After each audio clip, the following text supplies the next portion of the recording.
Oke Ustadz, mungkin bisa dikit nih akhirnya anaknya. Iya, emang ini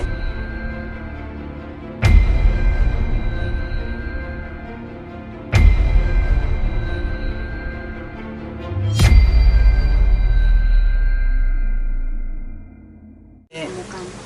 Masya Allah ya, dua hal berkumpul ya, innalillah sama alhamdulillah. Tentu kita semua berduka, makanya kita terhadap musibah bilang innalillah. Tapi terhadap musibah juga kita bilang alhamdulillah. Dan emang kenyataannya mesti alhamdulillah karena jenazahnya ketemu kan. Dan ketemu bukan sembarang ketemu, tapi ketemu yang menurut berita mukanya cakep, badannya utuh gitu. Dan baca tulisan Pak RK kan kita jadi nangis tuh ya, tapi doa jutaan orang didengar Allah kan gitu. Jadi sungai itu dibikin menjaga Emil gitu, luar biasa lah ini. Menurut saya sih sesuatu yang patut disyukuri dan kita menunggu benar kepulangan jenazahnya kan. Maksud saya nggak kebayang betapa gembiranya keluarga Pak RK, Bu Atalia, dan juga masyarakat Jawa Barat pada khususnya ya, gitu. Dan tentu saja Indonesia gitu, karena nggak perlu sampai berbulan-bulan gitu kan, bisa langsung ada, langsung ketemu gitu. Masya Allah lah, mudah-mudahan ini menjadi hal yang langsung menggantikan kesedihan Pak RK dan Ibu Atalia dan juga adiknya almarhum, dan juga kita semua bahwa Allah memang sayang, insya Allah. Ustadz kan sebelumnya juga sempat mengadakan sholat goib juga di sini. Iya. Itu mungkin Iya. akhirnya ada bersyukur juga karena Iya, ada seruan muijabar kan, seruan muijabar. Mula-mula sih saya bilang, ntar dulu nih, mau udah pasti gitu. Nyatakan meninggal, tapi ya akhirnya kita aminkan, terus dilaksanakan sholat goib serentak di seluruh pesantren Darul Quran dan cabang-cabangnya, dan juga di 1.600 kurang lebih rumah tahfiz yang ada di bawah komando Darul Quran. Belum lagi yang irisan-irisan Darul Quran. Nah, saya sendiri dengan izin Allah alhamdulillah mimpin di pesantren Darul Quran, dan diulang lagi mimpin jemaah haji. Kan bagus tuh, calon jemaah haji nyolatin goib kan, masya Allah. Insya Allah doa juga diterima Allah. Dan beliau ini kan termasuk kategori al-ghariq. Al-ghariq itu orang yang tenggelam. Nah, itu hadisnya sahih, di antara yang 7 orang dinyatakan syahid. Al-ghariqu syahidun. Cuman karena syahidnya adalah syahid secara hukmi, secara hukum, bukan hakiki, bukan karena medan perang gitu, tapi karena dihukumi sebagai syahid, maka ketika jenazah ditemukan ya menurut sebagian ulama ya berlaku hukumnya juga, dimandikan, dikafani, kemudian disolatkan dan dikuburkan.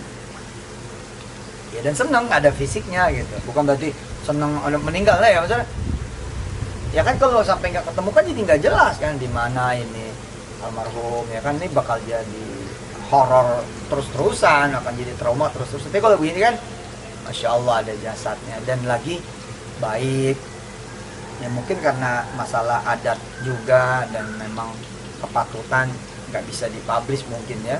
Nah, kalau bisa dipublish tuh wajah almarhum ini jenazah mungkin juga akan menjadi sebuah rahasia ilahi yang penuh dengan cinta, penuh dengan kasih sayang Allah gitu terhadap keluarganya Pak RK.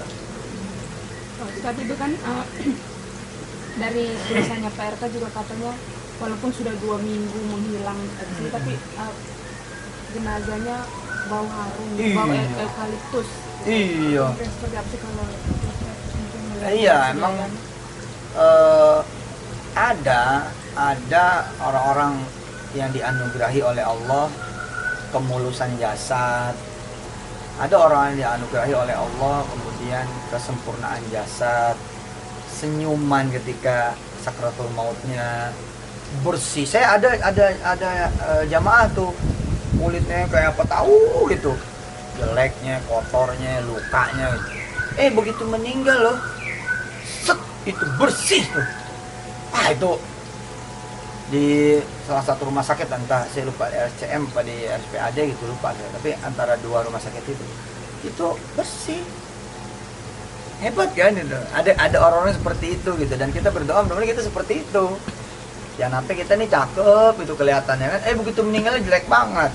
Ya Allah, berarti kan kita ya kayak rasa kagak diampunin. Nah kalau jenazah almarhum kan dengar ayahnya bersaksi seperti itu, masa kita nggak percaya kan?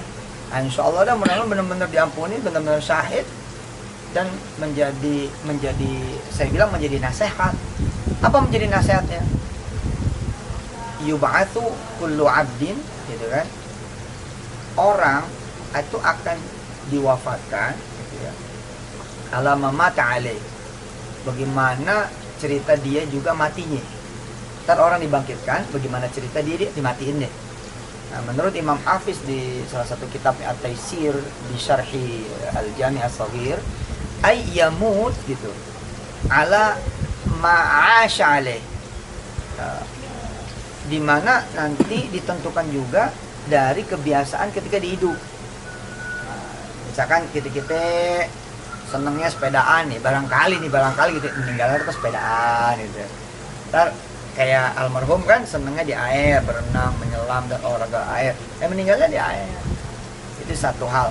Yang kedua, bisa jadi saya bilang bahwa almarhum senang nolongin orang. Karena di ujung sebelum dinyatakan meninggal, di ujung di awal-awal dia dinyatakan tenggelam, hilang, itu kan dia nggak langsung hilang kan, tapi nolongin adiknya sama temennya siapa gitu. Nah, berarti kan dia punya kebiasaan tuh nolongin orang, punya kebiasaan kemudian membantu orang, menyelamatkan orang. Nah emang dia punya sertifikat juga kan tuh. Ya pastinya akan ada pelatihan-pelatihan model seperti itu. Nah tersisa kita nih kan, nah, kita matinya gimana? Ada orang asal mau tidur dibuka situs-situs porno, terus matinya lagi buka situs porno loh. Begitu ditanya malaikat, apaan? Gue lagi ngeliat beginian, nah kan repot. Atau ada yang ngomongin orang, kemana-mana ngomongin orang terus, riba mulu, fitnah mulu, ya kan, merusak nama orang, ntar matinya begitu. Kalau udah mati begitu nanti dibangkitkannya begitu lah kan jelek. Langsung kelihatan ibarat kata di padang mahsyar, kalau bisa sih kita langsung dikenali sebagai orang soleh. Atau minimal belum tapi ditentuin dah gitu. Nah, tapi kalau kita emang masalah ketika hidupnya, kita dibangkitinnya berdasarkan tanda kejadian kita mati. Tadi yub'atsu kullu 'abdin ala ma mata alaih ayyamut ala ma 'asha alaih. Itu kita akan dibangkitkan bagaimana kita matinya, tapi kita matinya juga bagaimana kita kebiasaannya. Maka dari sekarang kita punya kebiasaan yang cakep. Atuh aja, tapi usahakan cakep itu kebiasaannya. Misalkan sebelum mana-mana kita sama orang tua pamitan HP walaupun jauh tapi kita telepon, kita WA misalkan. Mudah-mudahan gitu meninggalnya juga kita dalam kebiasaan itu. Atau misalkan kita tiap akhir bulan gajian atau awal bulan gajian kita kemudian sedekah. Nah dengan harapan mudah-mudahan nanti begitu kita meninggal dalam keadaan kita bersedekah. Atau kita ngaji dah, sa'ain doain, sa'ain doayat gitu. Ya, terus kita menolak kalau ada ngomongin orang, apa kita nggak mau. Nah mudah-mudahan kita meninggalnya dalam keadaan kita baik, itu bagus. Itu mudah-mudahan jadi pahalanya almarhum.